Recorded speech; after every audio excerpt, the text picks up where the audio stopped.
이 스토리의 시작은 재수를 했는데도 불구하고 지원한 대학교에 모두 떨어져 엄청 우울한 상태의 이 소녀가 바로 오늘의 주인공인데요. 人生って何なんだろう。 그런데 그때 운 좋게도 합격 통지 메일이 날아와 옥상에서 기뻐 흥분하는데 누군가 뒤에서 밀어 주인공을 아래로 떨어뜨립니다. 한마디로 진짜 킹받는 상황이죠. あなたは短命の相が見える。 그리고 눈을 떠보니 그곳은 뭔가 익숙한 듯한 중세시대였고 열심히 상황 파악을 한 끝에 私の家じゃない。 이곳은 자신이 읽었던 소설 속 세계라는 것과 자신이 빙의하게 된 인물은 그곳에 나왔던 엑스트라 중 한 명이라는 걸 알게 됩니다. 一体どうなってんのよ。 솔직히 정말 아름다운 외모에다가 귀족 가문이라 모자람 없이 부유하게 살 수 있고 함께 사는 가족들도 모두 정말 좋은 성격을 가지고 있어서 絵に描いたような幸せな家族。 기왕 환생하게 된 거 기쁘게 잘 살면 되지 않겠나 라는 생각이 들겠지만 사실 이 소설의 내용을 아는 주인공으로서 고민이 깊어질 수밖에 없는 게 私レリアナ・マクミランは近いうちに命を落とす。 현재 빙의한 캐릭터는 곧 죽을 운명이거든요. 이미 한번 죽어봤는데 또 죽을 수 없다 생각한 주인공. 적극적으로 자신이 알고 있는 소설에 대한 내용을 이용해서 죽음을 회피하기로 합니다. 주인공이 빙의한 캐릭터가 죽게 되는 원인은 바로 독이며 그걸 지시하는 흑막은 바로 야, 레리아나. 착한 척 웃고 있는 자신의 약혼자인데요. 마시는 차에 조금씩 독을 타 천천히 증거 없이 죽여서 슬퍼하는 주인공 가족의 원유 사업을 약혼자 신분을 이용해 꿀꺽하려는 아주 질이 나쁜 녀석입니다. すべての元凶。 소설 내용으로는 나중에 작중 히로인이 나타나 사건의 진상을 밝혀내지만 그때까지 기다리면 주인공은 이미 죽고 없는 상황이니 결국 직접 움직이기로 하는데 약혼자의 귀족 핏줄이 워낙 유서 있는 집안이라서 일방적으로 약혼을 파기하는 건 불가능한 상황이니 꾸밈없이 헤어지고 싶다 자신의 의견을 전달하여 문제를 해결해 보려 하지만 あのカラスを見てごらん。あなたと別れたいのですが。なんて滑稽なカラスだ。 상대가 귓등으로도 듣지 않습니다. 하긴 독살하려는 놈인데 이런 방법이 통할 리가 없겠죠. 그리하여 이제 남은 방법은 상대에게 차이는 것뿐이니 드라마와 책에서 본 여러 가지 차이는 방법을 시도해보기로 하는데요. あら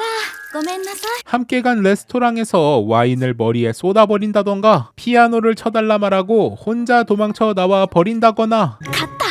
하지만 전혀 동요하지 않는 약혼자. なんで何も言ってこないわけ。 결국 좀 더 강력한 방법으로서 함께 사냥을 나갔을 때 よく狙いの。 실수인 척 총을 쏴버립니다. あら失礼。不慣れなもので。 이쯤 하면 떨어져 나갈 만도 한데 끊임없이 찾아오는 약혼자. 게다가 너무 노골적이었는지 그도 본색을 드러내기 시작합니다. いくらあがこうとこの結婚からは逃れられない。 결국 이런 방법으로는 해결하기 힘들 것 같다는 걸 바로 깨닫게 되는 주인공은 今すぐこの手で殺してやりたい。 다른 방법을 고민하고 있다가 파티장에 참석하러 온 이 세계의 배경이 되는 소설의 주인공을 발견합니다. ようやくお出ましね。 현재 왕국은 자본주의의 태동으로 왕권이 상당히 낮아져 구 귀족들과 왕권 측들은 새로운 귀족의 탄생을 막는 법안을 마련하여 권력의 분산을 견제하려 했는데 갑자기 법안을 만들 때 필요한 옥쇠가 사라지는 바람에 상당히 난감한 상황이었고 그때 혜성처럼 나타난 구귀족들의 희망이 바로 제1왕위 계승자인 공작인데 いわば保守派の最後の砦。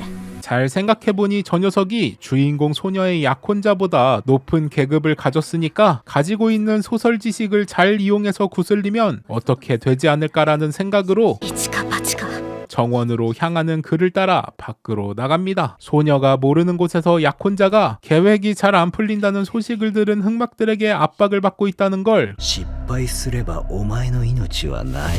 꿈에도 모르고 말이죠. 面倒な女だ。 어쨌든 정원에서 검은 머리를 따라잡는 데 성공한 주인공은 솔직히 안면이 있는 것도 아닌데 갑자기 말을 거는 게 이상하지만 일단 살아남는 게 가장 중요하니까 저 녀석이 이중인격자라 좀 리스크가 크다는 사실을 알아도 公爵様に取引をお願いしたく参りました。 먼저 자신이 옥쇠의 위치를 안다며 가지고 있는 패를 까서 実に興味深い。 거래를 유도하려 하는데요. 二重人格者め。 눈치 없는 약혼자가 그때 등장해서 둘 사이를 가로막기 시작하고 주인공은 결국 강경책으로서 검은 머리에게 달라붙어 口。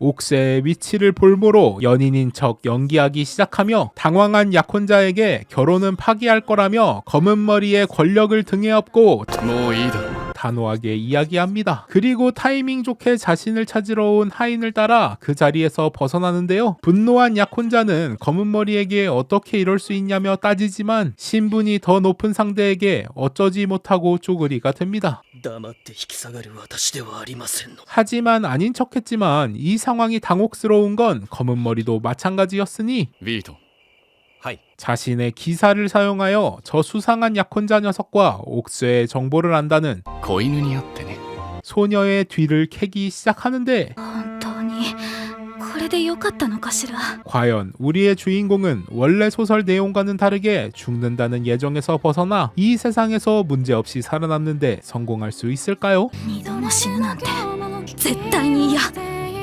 지금까지 2023년 2분기 신작 이세계 판타지 로맨스 작품 그녀가 공작저로 가야 했던 사정이었습니다.